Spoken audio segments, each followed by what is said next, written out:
Surclampement va ralentir. Ouais, bah ça va, écoute-moi bien. Ah mais vous êtes là? Ben, on voulait vous préparer une émission pour notre retour d'expédition. Mais bon, si vous êtes pressé, on peut le faire tout de suite. Hein. Vous avez peut-être déjà entendu parler de Oak Island, une île située au sud de la province de la Nouvelle-Écosse, au Canada. Celle-ci a une réputation sulfureuse depuis la fin du XVIIIe siècle, car un trésor y serait enfoui.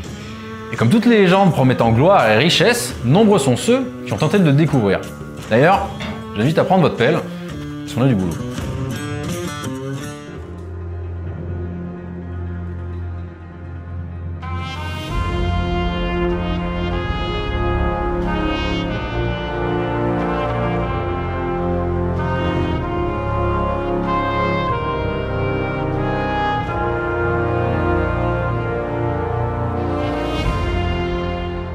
Revenons tout d'abord dans le passé pour tenter de mieux comprendre toute cette légende.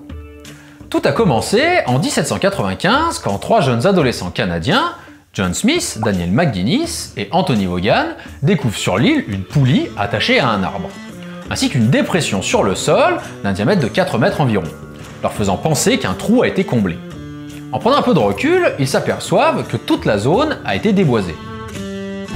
Pensant que ce lieu semblait aussi intéressant qu'étrange, ils prirent la décision de creuser à cet emplacement et tombèrent 1 mètre plus bas sur un dallage en pierre, puis sur des plateformes en bois à 3 et 6 mètres de profondeur. Les plateformes en bois formaient un plancher dont les extrémités étaient fermement enfilées dans les parois latérales. À la vue de la régularité de la construction de ces plateformes, les trois jeunes hommes pensèrent qu'il s'agissait d'une réalisation humaine choisie pour cacher quelque chose, peut-être un trésor. Ils décidèrent de nommer le puits le Money Pit, ou le puits de la fortune. Puis, après avoir creusé 2 mètres supplémentaires, Daniel McGuinness et ses compagnons décidèrent d'abandonner les recherches. En 1803 est formée la Onslow Company, qui verra 4 chercheurs se joindre à McGuinness et Smith pour reprendre les fouilles abandonnées quelques années auparavant, en ramenant cette fois-ci du matériel de minage sur l'île.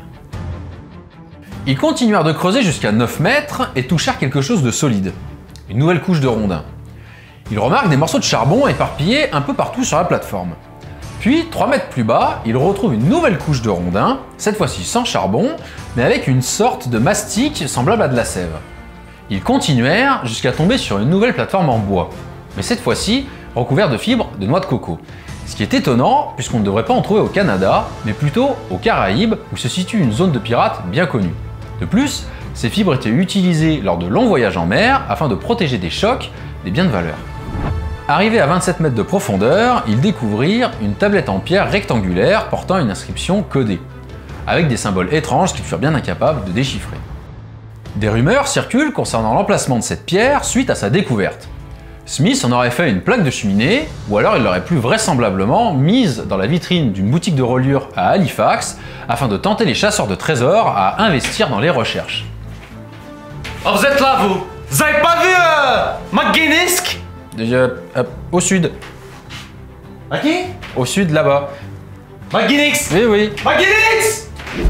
Quoi qu'il en soit, ils continuèrent de creuser jusqu'à réaliser un puits de 33 mètres de profondeur correspondant à la 11e plateforme. Le lendemain, en revenant sur le chantier, le puits était inondé, ce qui fera stopper les fouilles. À ce moment-là, on se posera beaucoup de questions. Pourquoi le puits ne s'était-il pas rempli la veille? Et surtout, d'où venait cette eau? Au printemps suivant, pensant être tout proche du trésor, ils creusèrent un deuxième puits en parallèle du premier dans l'espoir de passer sous le piège à eau dont ils venaient d'essuyer un revers, et ainsi pouvoir récupérer le trésor par le côté. Mais cette opération engendra une seconde inondation dont les ouvriers échapperont de justesse à la noyade, contrairement au compte en banque de la compagnie qui, complètement ruiné, arrêtera les recherches. À la suite de cette dernière inondation, on engagea une réflexion sur la conception même du puits. Les différentes plateformes ainsi que la tablette en pierre auraient-ils agi comme un bouchon? Le puits aurait-il été conçu comme une paille à l'intérieur de laquelle l'eau ne monterait pas tant que l'extrémité en serait bouchée? À la suite de cette expédition, l'étrange site d'Oak Island est resté intact et submergé pendant près de 40 ans. En 1849, la Truro Company, créée avec l'aide d'Anthony Vaughan, reprend les recherches. Mais plutôt que de creuser, il est décidé de forer pour remonter des échantillons. Ils reprirent les fouilles sur le puits d'origine, là où la Onslow Company s'était arrêtée. Les premiers résultats sont prometteurs. après avoir dépassé les 33 mètres, la foreuse passe à travers une couche de bois et ce qui pouvait ressembler être le sommet d'un coffre, puis pénètre dans du métal. On remonte du chêne, 3 maillons en or d'une montre à gousset et des fibres de coco datées du 7e siècle. C'est la première fois que l'on remonte quelque chose de valeur en creusant sur l'île. À l'été 1850, ils décident de forer un autre puits à proximité du Money Pit et descendent jusqu'à 36 mètres. Puis ils se dirigent à l'horizontale dans l'espoir d'atteindre le trésor par en dessous, à la manière de la Honsou Company quelques années auparavant. Et là, c'est le drame. En moins d'une demi-heure, ce nouveau puits se remplit d'eau au même niveau que le précédent. Un bruit sourd se fait entendre. Les ouvriers en déduisent que le fond du puits de la fortune s'est affaissé dans leur propre conduit, lequel est maintenant tout aussi inondé que le premier. Cette mésaventure leur permet de faire 2 constatations. La première est que l'eau du puits était salée, et que le niveau de celle-ci était identique à celle des marais bordant la côte. C'était donc de l'eau de mer et non un lac souterrain qui provoquait ces inondations. Le puits serait-il donc relié à la mer? Après quelques recherches, on trouve une plage totalement artificielle à une centaine de mètres qui sera nommée la crique de Smith. Des conduits de drainage se rejoignant en un seul tunnel, lequel serait relié au puits du trésor, sont découverts. La Truro Company réalise un bâtard d'eau sur la plage en espérant résoudre le problème des inondations et permettant le drainage du puits. Malheureusement, en vain. L'hypothèse de la paille se vérifie. En enlevant les plateformes, on a retiré les bouchons qui empêchaient l'eau de mer de remonter dans le puits. La Truro Company abandonnera les fouilles, ruinée à son tour. En 1866, la pierre gravée de symbole est interprétée par James Leitchi, un professeur de langue, qui traduira « 40 pieds plus bas sont enterrés 2 millions de livres ». La pierre ayant été trouvée à 27 mètres, le trésor devrait donc se cacher 13 mètres plus bas, au niveau de la 13e plateforme, soit à 40 mètres de profondeur. Pas de fouilles majeures jusqu'en 1890 et la découverte d'une pièce de cuivre qui témoignait, selon les chasseurs de trésors, de la richesse enterrée sur cette île de Nouvelle-Écosse. Suite à cet engouement retrouvé, une association vit le jour en 1893 avec à sa tête Frederick Blair, la Oak Island Treasure Company, qui au passage intégrera les effectifs de la défunte Truro Company. Pour la modique somme de 30 000 $, cette nouvelle association de chercheurs obtenit les droits exclusifs de toutes les découvertes faites sur l'île, et ce, sur une période de 3 ans. Les premières fouilles furent hasardeuses, en plus de subir les mêmes déboires que toutes les précédentes, avec son lot d'inondations et la mort d'un de leurs ouvriers. En juin 1897, lors d'un forage, l'équipe remonta un fragment de parchemin marqué des lettres I et V. Durant cette remontée, l'opérateur de forage William Chappell découvrit sur son forêt des traces d'or. Il cachera cette information jusqu'en 1931. Le coquin. Afin de tenter de résoudre une bonne fois pour toutes la problématique des inondations, la Oak Island Treasure Company décida de verser du colorant dans le puits de la fortune pour repérer le point d'alimentation en eau et ainsi pouvoir le boucher. Chose étonnante, pas de présence de colorant dans la crique de Smith. Celui-ci fut rejeté à des points éloignés dans la mer. Mais qui pouvait bien avoir mis en place un tel système aussi loin des terres et pour cacher quoi? Durant des décennies, la compagnie continua ses recherches, mais malheureusement sans succès. En 1909, un ingénieur et son jeune associé se rendent sur Oak Island pour tenter leur chance. Âgé de 27 ans, le jeune associé en question n'est autre que Franklin Delano Roosevelt. Et oui, le futur président des États-Unis était un chasseur de trésors avant d'être élu en 1932. Il continuera d'ailleurs d'entretenir par courrier des relations avec les chasseurs de trésors présents sur l'île, et cela même durant son mandat. Dans une lettre écrite à un ami, le président fera part de son intention de retourner sur l'île, mais le déclenchement de la Seconde Guerre mondiale l'en empêchera.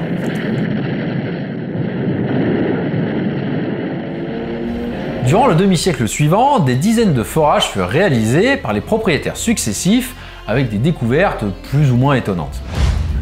Des fouilles qui ne sont pas sans risque et qui provoqueront de tragiques accidents, faisant gonfler le nombre de morts sur l'île à 6 personnes. Nous faisons un bond dans le temps pour nous retrouver en 1965. Dan Blankenship devient alors le propriétaire majoritaire de l'île. Il entreprendra des fouilles en 1989, faisant des forages allant jusqu'à 85 mètres de profondeur et remontera des morceaux de porcelaine. Dan et son équipe foreront jusqu'à 60 trous sur toute la zone du puits de la fortune.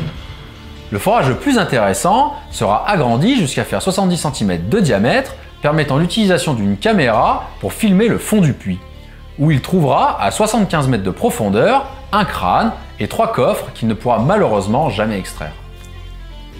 Aujourd'hui, les recherches continuent et sont présentées sous forme de documentaires télé-réalité sur la chaîne canadienne History. Animés par 2 frères passionnés par le mystère de l'île depuis leur plus jeune âge, les frères Lagina. Rick et Marty ont profité de la grande expérience de Dan Blankenship, décédé en 2019, ainsi que de celle d'autres chasseurs historiques d'Oak Island.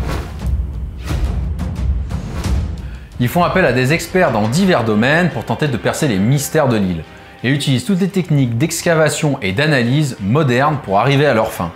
Datation au carbone 14, laboratoire d'analyse diverses, études de documents par des historiens et j'en passe. Tout est mis en œuvre par l'équipe pour arriver à avoir le maximum d'informations et trouver enfin des réponses. Entre autres découvertes, ils auront mis à jour plusieurs artefacts à divers endroits de l'île. Des pointes de flèches de l'Empire romain, des pièces de bois de galions espagnols dans le marais de l'île, un bouton de tunique rouge d'un militaire britannique et plus important, une croix templière du XIIIe siècle. Tous ces objets sont minutieusement étudiés et toutes les pistes sont envisagées pour mieux comprendre l'histoire de l'île. Avant de passer à notre analyse, il me faut vous parler d'une découverte faite en 2016. Une épée de cérémonie datée de l'Empire romain a été découverte par un pêcheur au large des côtes de l'île, dans l'épave d'une embarcation romaine. Ce qui signifierait que l'Empire romain ait découvert le continent nord-américain un millénaire avant Christophe Colomb. Je vous laisse imaginer la difficulté d'un tel voyage si tôt dans l'histoire. Il s'agit ici d'une découverte extraordinaire, si ce n'est la plus importante de toute l'histoire de l'Amérique.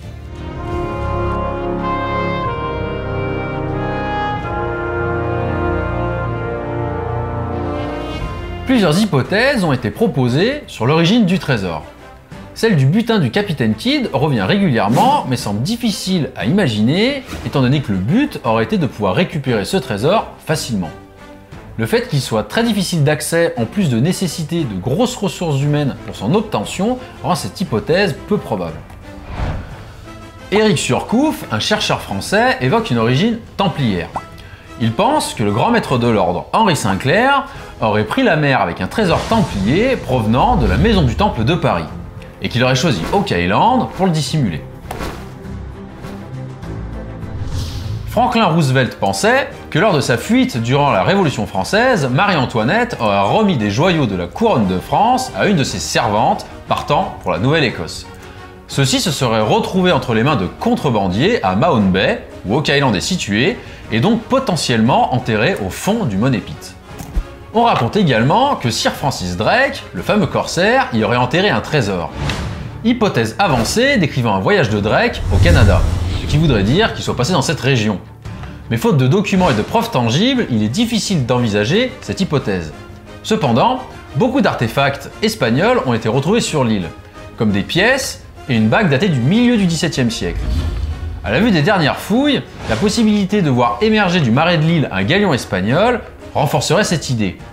Des planches de bois et des vestiges de navires ayant été mis à jour ces dernières années.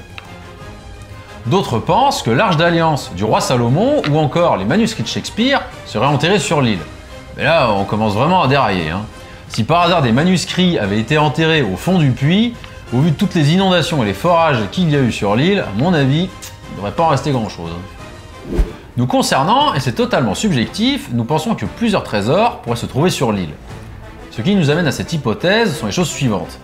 La diversité des provenances géographiques et des époques auxquelles sont rattachés les objets retrouvés, ainsi que la découverte d'artefacts, dessins et documents attestant une présence templière sur les lieux, qui auraient été les plus à même en termes d'hommes et de moyens à réaliser une structure aussi complexe que les réseaux d'arrivée d'eau permettant la protection du puits de la fortune. Mais beaucoup d'objets vont également dans le sens d'une présence espagnole, comme les découvertes de bijoux, de clous de galion ou encore de pièces de monnaie. Il n'est donc pas à négliger la possibilité que l'île ait été utilisée à plusieurs moments de l'histoire, de par son positionnement géographique et sa proximité avec les côtes de la Nouvelle-Écosse. Quoi qu'il en soit, nous ne faisons que spéculer, et tant que le butin ne sera pas remonté à la surface, nous ne pourrons rien affirmer. Il reste encore beaucoup de travail aux frères Lagina, qui découvriront sûrement de nouveaux artefacts permettant de raccourcir ou rallonger la longue liste des hypothèses sur l'origine du trésor d'Oak Island. Au total, c'est près d'1,5 million de dollars qui furent engloutis en recherche en 224 ans et 6 personnes y auront perdu la vie. La légende qui dit « Le puits révélera son secret quand 7 personnes seront mortes et qu'il ne restera plus de chêne sur l'île » a encore de beaux jours devant elle. Nous arrivons au terme de cette émission et nous espérons que tout comme nous, elle vous aura donné envie de sortir votre pelle et votre pioche pour aller voir ce qui se trouverait dans votre jardin. Si toutefois vous en avez un. N'hésitez pas à vous abonner, nous mettre un petit pouce bleu, activer votre cloche pour être prévenu de notre prochaine émission et surtout à nous mettre en commentaire ce que vous avez pensé de cet épisode. Me concernant, j'y retourne, avec un peu de chance, mes coups de pelle écriront une nouvelle histoire.